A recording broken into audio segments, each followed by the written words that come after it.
नमस्कार। देश और दुनिया की तमाम बड़ी खबरों के साथ मैं फिर से एक बार हाजिर हूँ। तो आइए जान लेते हैं एक एक करके देश की बड़ी खबरें। दिल्ली सरकार ने पानी की बर्बादी को रोकने के लिए एक बहुत अनोखा फैसला लिया है। इस फैसले के अनुसार अब सीवरेज के आधार पर पानी का बिल चुकाना होगा। आइए जानते हैं यह नया फैसला क्या कहता है। नई व्यवस्था के अनुसार अब ऐसे सभी प्रतिष्ठानों को उनके द्वारा निकाले गए गंदे पानी के आधार पर पानी का बिल देना पड़ेगा। जो जितना गंदा पानी नाली में बहाएगा उसे उतना ही पानी का बिल देना पड़ेगा।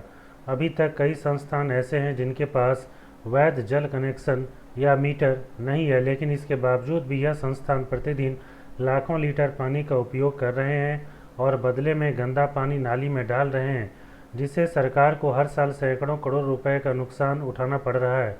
यह नीति पानी की चोरी रोकने और राजस्व की हानि को कम करने के लिए बनाई गई है। विदेश मंत्री एस जयशंकर ने गुरुवार को पाकिस्तान के खिलाफ ऑपरेशन सिंदूर के त्वरित कार्रवाई और कई तरह के प्रतिबंधों को लेकर बड़ा बयान दिया। इसके साथ ही उन्होंने अमेरिका के साथ होने वाले व्यापार समझौते पर भी बयान दिया। विदेश मंत्री ने कहा कि पाकिस्तान के साथ सिंधु जल समझौता स्थगित रहेगा और यह तब तक स्थगित रहेगा जब तक पाकिस्तान सीमा पर आतंकवाद के साथ अपने संबंधों को पूरे तरीके से ख़त्म नहीं कर देता है।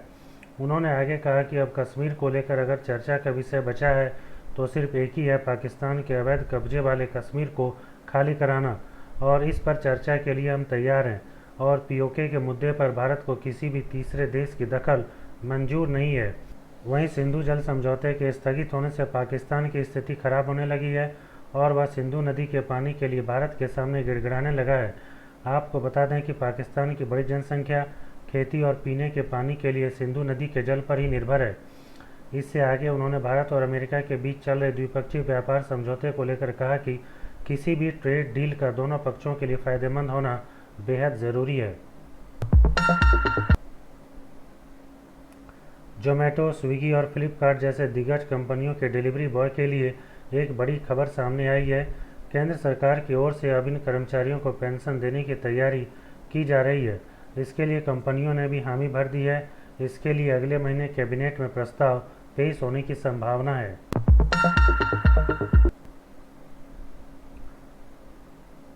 पहलगाम में हुए आतंकी हमले के एक दिन बाद बीएसएफ के जवान पूनम कुमार गलती से बॉर्डर क्रॉस कर पाकिस्तान पहुंच गए थे। लगभग 20 दिन बाद पाकिस्तानी रेंजर्स ने उन्हें भारत को सौंप दिया। पूनम कुमार ने अपनी आपबीती सुनाते हुए कहा कि पाकिस्तान की कस्टडी में उन्होंने काफ़ी बर्बरता सहा। उन्हें ब्रश करने नहीं दिया गया, उन्हें सोने नहीं दिया गया, उन्हें शारीरिक तौर पर प्रताड़ना दी गई, साथ ही मानसिक तौर पर भी उन्हें परेशान किया गया। उन्हें कस्टडी में रहने के दौरान 3 जगह ले जाया गया। उन्हें एयरबेस के पास भी ले जाया गया ताकि वह वायुयानों के उड़ने की आवाज़ भी सुन सके।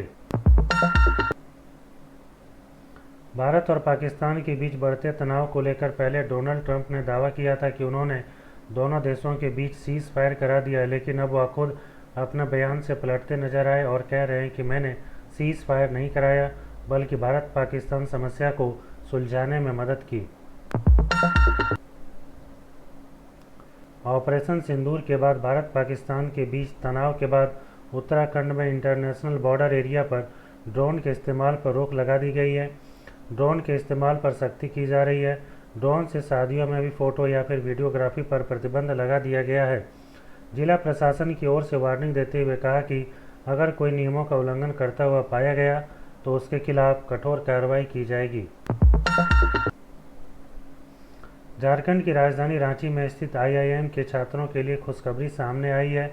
2023-25 सेशन के छात्रों ने देश विदेश की कंपनियों से बड़ा पैकेज हासिल किया है। इस बार इस संस्थान के एक छात्र को सबसे अधिक पैकेज 50 लाख रुपए मिला है। पिछले सेशन में सबसे ज़्यादा पैकेज 37 लाख रुपए था। डीन ने जानकारी देते हुए बताया कि इस साल कैंपस में प्लेसमेंट के लिए एमएनसी और देसी कंपनियां दोनों ही आई हुई थी। भारत और पाकिस्तान के बीच चल रहे युद्ध में पाकिस्तान की मदद तुर्की ने की और अब मोदी सरकार ने तुर्की के खिलाफ कड़ा रुख अपना लिया है।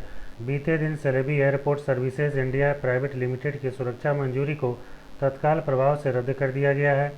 आपको बता दें कि सेलेबी एक तुर्की कंपनी है जो भारत में ग्राउंड हैंडलिंग सेवाएं देती है और यह कंपनी मुंबई, दिल्ली, हैदराबाद सहित कई प्रमुख हवाई अड्डों पर baggage handling, RAM servicing, cargo handling जैसी सेवाएं देती रही है।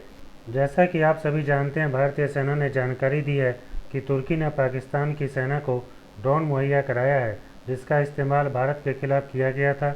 वहीं ऑपरेशन सिंदूर के बाद भारत पर ड्रोन हमले में तुर्की के सलाहकारों ने पाकिस्तान सेना की मदद की थी। अगर आप भी इस तरह की देश की बड़ी खबरों से अपने आप को रूबरू करना चाहते हैं तो आप इस वीडियो को लाइक और चैनल को सब्सक्राइब कर सकते हैं।